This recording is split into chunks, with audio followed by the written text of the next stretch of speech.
The rain had been falling for hours, turning the city into a blur of trembling reflections and rushing lights. People hurried under umbrellas. Cars splashed through puddles, and the world seemed too busy to notice. A single soul quietly breaking apart on a bent metal bench outside the old railway station. That soul was Ayan, 27 years old, exhausted, and holding a life that no longer felt like it belonged to him. His dreams had collapsed one by one, like fragile dominoes pushed by hands he couldn't even blame. And now, with a letter of rejection still trembling in his fingers, he stared at the rain and wondered if life ever heard the screams that never left a person's throat. The bench felt colder than usual, the wind sharper, the silence heavier. It was the kind of evening that made even strong hearts tremble. And then, just when he believed nothing in the world could shift or soften, she sat next to him and everything changed. If you believe in kindness, second chances, and the power of one moment to change a life, please like, comment, share, and subscribe. Your support helps this channel grow and reach more hearts. She didn't say a word when she sat down. She didn't look at him, didn't intrude, didn't even adjust her umbrella to shield herself more from the rain. She simply existed beside him, as if her presence alone had been quietly distant. She wore a faded olive green shawl, wet at the edges, and her shoes told their own story of long walks and longer days. Ayan kept his gaze fixed on the ground, trying to hide the redness in his eyes. But something about her calmness made the world feel a little less sharp. For the first time in months, he felt the urge to breathe deeply instead of holding every emotion hostage inside his chest. His life had not always been this heavy. There had been days filled with the laughter of friends, the warmth of family, and dreams so vast they terrified him. He had wanted to build something meaningful, something people would remember, a business, a legacy, a contribution. But dreams cost money, time, and relentless resilience. And when his small startup failed after 2 short years, he lost more than money. He lost belief. He lost the version of himself he once loved. His parents tried to comfort him. His friends encouraged him. But the weight of failure often feels heavier when carried in silence. Today's rejection letter for a basic job he had hoped to secure felt like the final crack in an already fragile heart. As the rain intensified, the woman beside him finally let out a soft sigh, one so weary it felt like the echo of every tired soul in the world. She clasped her hands in her lap and whispered something so quiet Ayan wasn't sure he heard it right. It sounded like a prayer, a plea wrapped in humility. He glanced at her, then quickly looked away, but that single glance revealed more than words ever could. Her face held the shadows of grief, the softness of endurance, and the faintness of hope that refuses to die, even when life tries to bury it. She wasn't just sitting, she was surviving too. The minutes slipped by, carrying with them the weight of 2 strangers' stories. Ayan felt something warm push against the coldness in his chest, the strange comfort of shared silence. Sometimes 2 people, lost in their own storms, sit close enough for their pain to recognize each other, and that recognition itself becomes a bridge. He noticed her hands trembling slightly. Not from cold, her breathing pattern was uneven, as if she had just endured something painful. Then he noticed a folded hospital slip partially sticking out of her bag. He shouldn't have looked, but the sight tugged at something gentle inside him. It reminded him that he was not the only one hurting. Life had a way of scattering brokenness everywhere, hoping humans might gather the pieces for one another. The sky grew darker, and the station's lights flickered on. People rushed in and out, but the 2 of them remained, frozen in that fragile bubble of understanding.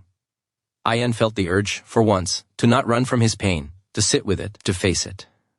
To acknowledge that his suffering did not make him weak, it made him human. His fingers loosened around the rejection letter, letting it fall to the wet ground, the ink bleeding slowly, losing its power over him. He couldn't explain why, but he felt compelled to speak. Not with words, but with a subtle gesture, he gently pushed his half-open umbrella slightly toward her direction so both of them could share its shelter. She looked at him then, really looked, with eyes that thanked him without sound. In those eyes, he sensed a story of love, loss, and endurance. Something within him softened further. For the first time in months, he didn't feel alone. Her breathing steadied, her trembling stopped. Their silent exchange stitched something fragile and necessary inside both of them. When she finally stood up, he thought she would leave without a trace. But she reached into her worn bag and pulled out a small folded note, placing it gently beside him on the bench. Her hand brushed the metal surface softly, as if leaving a blessing. Then she walked away into the rain, her steps slow but determined, as though leaving a weight behind. Ayan stared at the note for several seconds before picking it up with hesitant fingers. His heart thudded, not with fear, but with a strange sense of anticipation, something he hadn't felt in a long time. He unfolded the paper, and in simple, shaky handwriting were the words, "Sometimes the things we lose are the things that were never meant to stay, but the strength we find, because of them, this is what shapes who we become. Don't give up. Your story isn't over. It's only shifting towards something better." The world around him seemed to blur again, not because of the rain, but because his vision grew wet with tears. He no longer had the energy to hide.